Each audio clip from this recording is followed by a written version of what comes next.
How we doing, folks? It's Sunday night. Just the four of us here for your listening delight, because Philip's a bitch. And tonight we are here to sit and tackle the final story in the 1963 trilogy with Sylvester McCoy, Sophie Aldred, and the Countermeasures Gang in the Assassination Game. We have Project Starfire.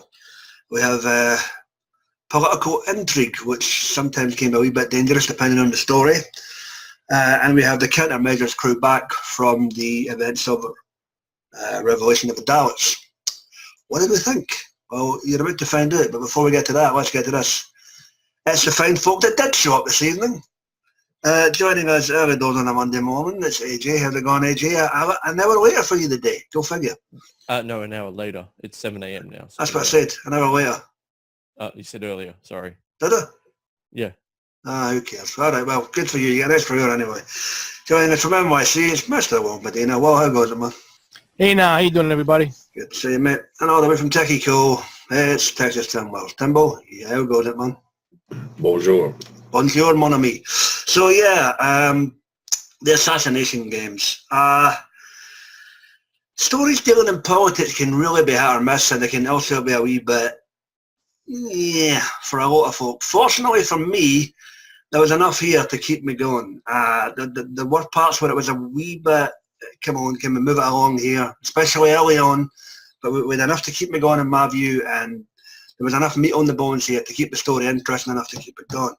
The countermeasure team's folk are back. Ace and the Doctor are undercover as we try and uncover the plot and the intrigue of Project Starfire, confined with both in the British government and the conspiracy theorist group of the time. So what did you think about this one? All right, well, opening thoughts on the Assassination Game, mate. So Sylvester McCoy and Sophie Aldred. It's not a bad story, because when you get to from the beginning to a certain part, you think that it's an organization that's trying to get attack the U.S. and Russia like that, because they have its own power like that. Then later on, you find out, of course, then aliens that do this on certain times like that. And I got a little bit ticked about that. I'm not that upset, but it could have just stayed as a political story with just humans trying to take over the world, and like like that, and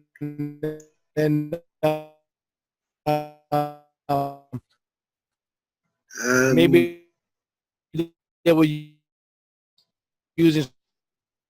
You're freezing, well. Some of the technology that I was in.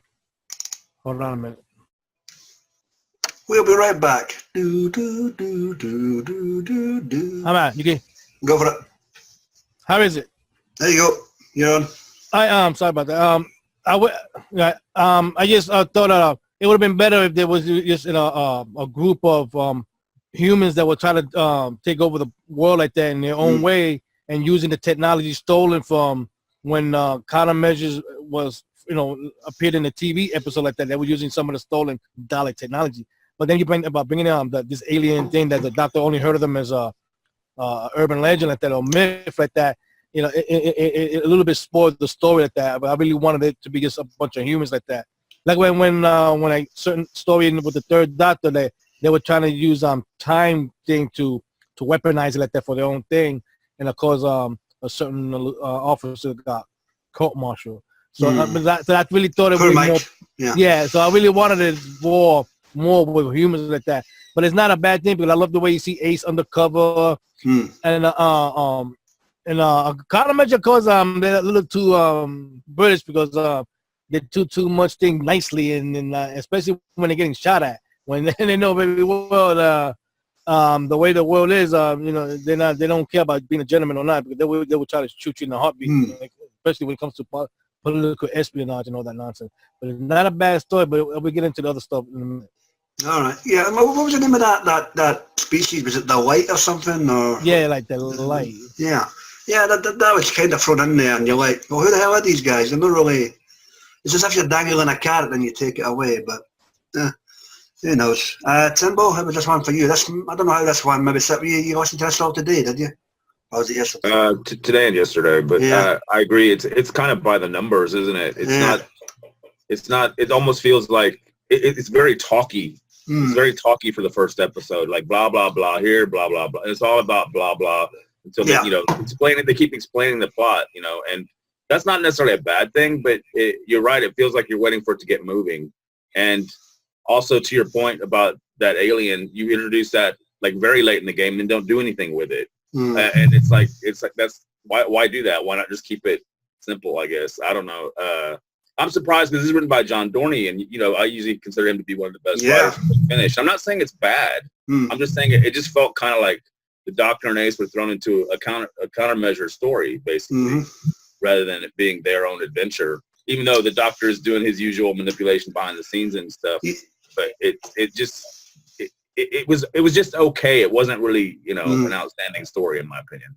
I'd probably agree with that. I mean, had this been a pilot for the Countermeasure spin-off series, I might have cut it a bit more slack, but the Countermeasure series had already started on Big Finish. So, but in their minds, it's just this is almost right after because it's 1963. It's right after Revelation for Captain Gilmore and co. But you're right. It's kind of by the numbers. The first episode's really doctoral. I think he's got 3 lines.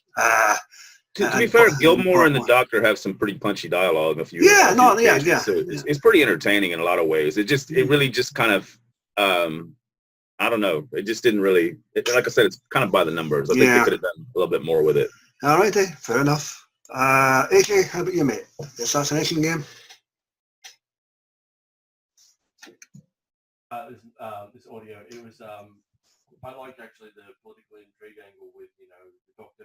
Hang on, AJ, you're kind of in the distance there. Is your mic away? Sorry, can you hear me now? Actually, yep. Sorry, I really like this story. I like the whole idea of the Doctor being a politician. Sitting behind a desk, pushing papers. I mean, especially this Doctor being as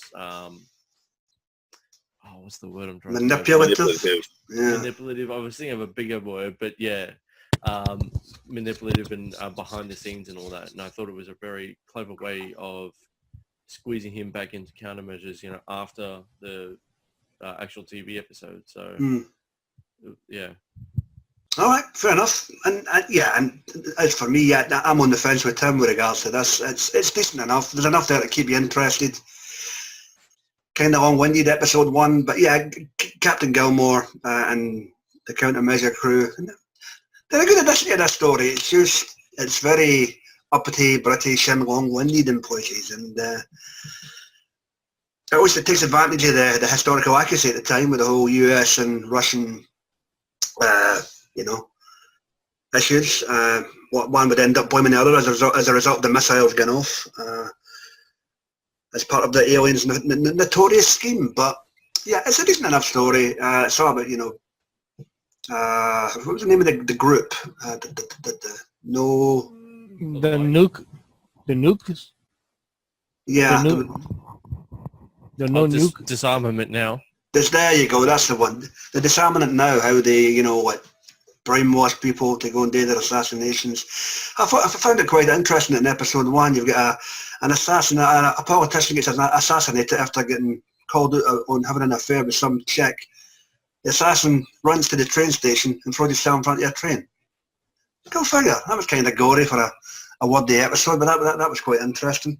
But yeah, and in the midst of all this, the countermeasure team are trying to secure funding to carry on their research. But as I said, there seems to be a hell of a lot going on within this thing. But it's decent enough. The Doctor and Ace are as solid as ever. As Tim alluded to, it's by the numbers. It's okay.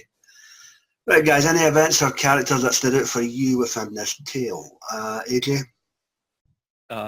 Sophie Aldred being brilliant as always. I liked how she got a bollocking for making tea incorrectly. That was really well done. I thought very upper class British. And really, just by listening to her voice, she still sounds like she's from the 80s, and she hasn't really aged vocally. So that was really good to hear. McCoy being as on point as always, very mysterious, and I wish they had a scene where he was in Parliament or something, talking, but apparently he can't because there's 5 other versions of himself hanging around. So yeah, at least 5. In that time period, yeah. There you go. Tim, anything for you? Well, to AJ's point about Aldred, this apparently takes place soon after she joins the Doctor, and so she is playing a younger Ace. And they mentioned that in the after comments that she sometimes has to play a more mature one, and sometimes she has to play one that's a bit green. Yeah, she does pull that off really well. I like too that they throw in a few references to the time, like the James Bond films. Oh yeah, Goldfinger. Yeah. Which isn't out yet. So I mean, how many you had? 2. Yeah. Oh, okay. Yeah.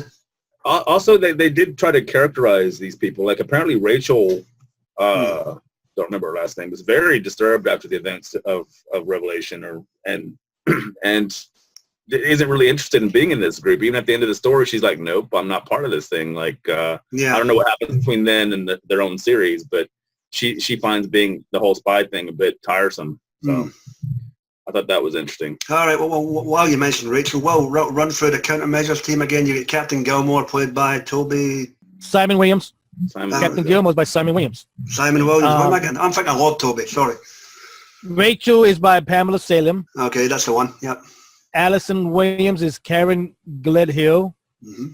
And Sir Toby is by Hugh Ross. There you go. So that's your countermeasures group, and they're higher up. Simon Williams reprising his role for Revelation of the Daleks. Good stuff. Some good line readers from McCoy. I really enjoyed that. And for you, that stands out in this one. Well, AJ said about Ace, she played that role real good. Considering since this story she hadn't done a 7th Doctor audio for quite a while. It's been quite a while since Ace and the 7th Doctor story was on audio. So you got to go back quite a while. They last teamed up.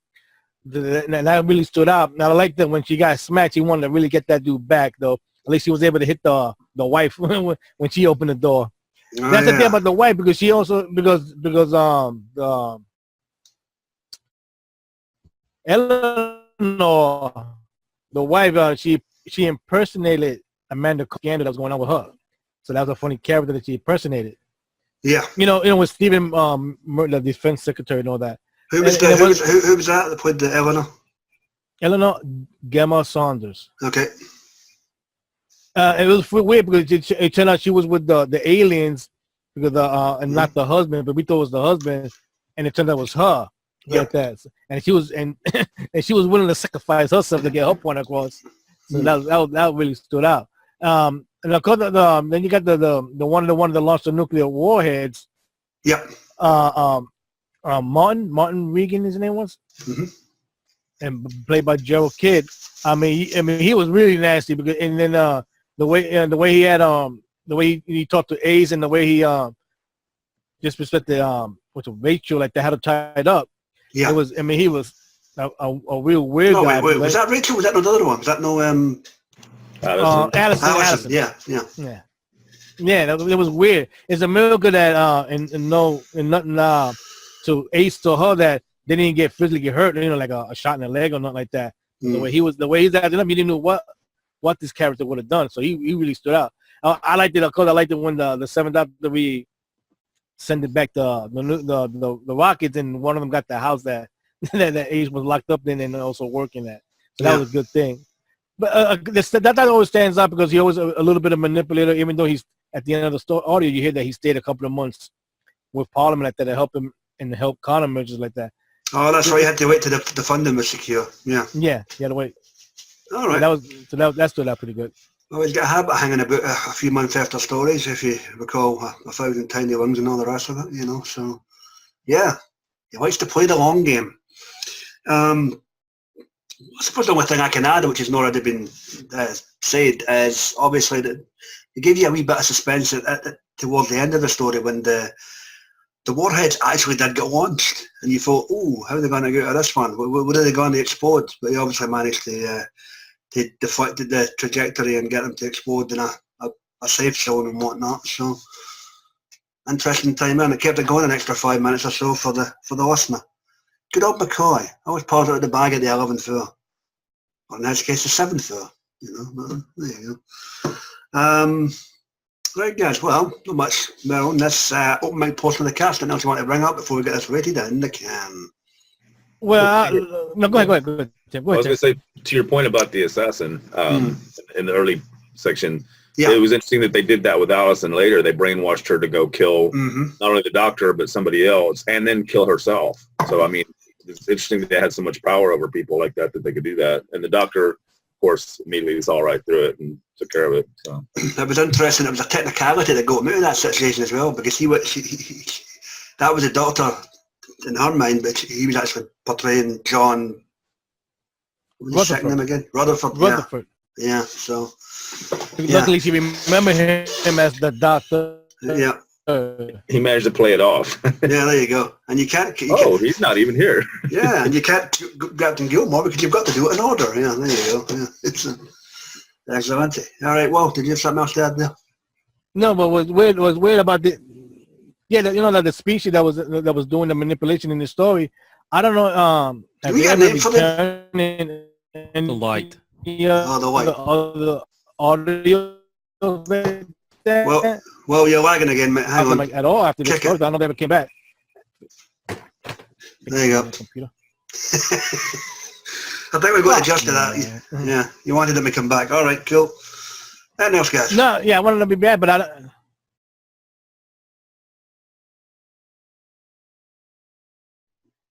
Well, yeah, well, so I want to know if they're ever returning other audios. Right. Not that I can remember. As I say, that's the point Tim was making. You set this thing up, you throw them in there right at the end, and then you never hear from them again. You're like, what the hell? You didn't really do anything interesting with them either. Yeah. I mean, it was just kind of, okay. Yeah. Okay, the intrigue is there. You've told us about this thing. You put a bit of steak on the plate. Where's the fucking peppercorn sauce? What the hell, man? What? Yeah. No, that's what makes it interesting. Because it's supposed to be such a big thing, that's it. Well, you're such a big thing. What have you done? Let's say if you came across the Daleks or the Cybermen or all the other species that the Doctor has faced that and all that stuff. What had they done? That did the light done? I mean, that makes. I would like to know that. Unless maybe they were wiped out. They talked too much and they couldn't back it up. I don't know, man. Somebody take it up with John Donnelly. Send your bitching tweets to @John Donnelly on Twitter and ask him why the light was never picked up upon. Well, you got to remember the Doctor also said he thought they were a myth. Well, that's true. Yeah. And they are supposed to be a secret society. I mean, like the Freemasons or the Stonemasons. I mean, you don't see people trying to take them down on a daily basis or something, do you? Well, I mean, they're not trying to rule the world, but except the Goats Union. But anyway, okay. Is that us, guys? one more thing from me. The sound design in this was brilliant. The music and the sound effects did not interrupt with the actual people speaking during the audio. Sometimes that's a problem. Yeah. During some stories, but this was just, it was perfect. It was the right amount of audio with vocals. Huge props to the sound design this week, kids. Well done. And with that, I guess it's that time again. We're going to have to hear another great song by Steve Williams called "How Can I Miss You If You Haven't Gone Away." especially the one that didn't show up today.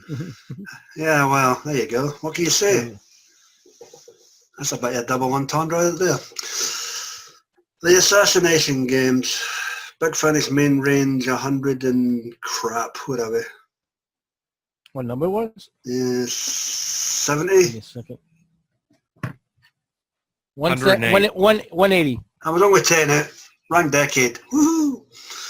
180. Sylvester McCoy, Sophie Aldred, and guest starring the crew of Countermeasures. All right, AJ, what's the number from the number, mate? What do you reckon? Got 10. An 8.5 out of 10. It had good political intrigue and it had the right amount of balance with the light and all that, so it was good. Alrighty. Well, what's NYC saying, mate? What do you reckon? Well, I'm going to give it an 8 out of 10. It's not like I said, not a bad story, but it could have didn't really had to be further with the light and then the alien that there could have just been a bunch of people try to use stolen alien technology to conquer the world like that. Hopefully, since they introduced the light, maybe they could be brought back in a certain way, like whichever doctor they were faced. So it'd be interesting to see that. Alrighty. And Timbo, what's the number for Tekiko? What do you reckon? Yeah, I agree with that. I'll give it an 8. It wasn't really bad, but it wasn't just really that exciting. I think it was just kind of middle of the road. So it was well done, well acted, well produced, and all that stuff. But just could have been briefer and more interesting, I guess. Yeah, and I'm going to concur with that. I'll complete the trifecta 8. I can't go much higher than that. As I say, just talky and wordy and places. But there was enough there to keep you interested in what you got, which is always a bonus. So 8 out of 10 from me. And in the event somebody sends me anything to do with this week in terms of a review, it'll be inserted here. If no, anyway, make a fuck off. If no, then just ignore that last sentence. And with that, guys, we are done for the evening. Done, dusted, in the can. Quick, clean, dirty, and simple. And next week, we will be tackling the first 2 stories for the 8th Doctor, Paul McGann, and his new companion, Raki Fakar, known as Bliss, in the first season of the Time War. Titled... The Starship of Theseus, yes, and the second one is called Echoes of War. There you go, the Starship of Theseus and the Echoes of War. We'll make a start on that. We'll see how something wicked this way comes with Paul McGann on the edges of the Time War as we edge ever closer to Night of the Doctor and his chronological timeline. As always, guys, we are done and we have had some fun. Thanks to the panel for your attendance here this evening. Please check out our buddies on the wonderful Wackity World of the YouTube. You've got the guys and dolls there at Geeks Assemble. You've got Dr. Freedom, Amazing News Broadcast and his Omega Files. You've got Johnny Blues, Sammy Carter, Mike Shannon, and everybody's online, Tardis Blue Radio. You know the draw by now. Like, share, comment, subscribe. And with that, guys, we're getting the hell on out of here. We wish you all a safe and prosperous week. We hope you've had a great Halloween weekend. Enjoy Halloween when it comes. Don't overdo it on the scary movies.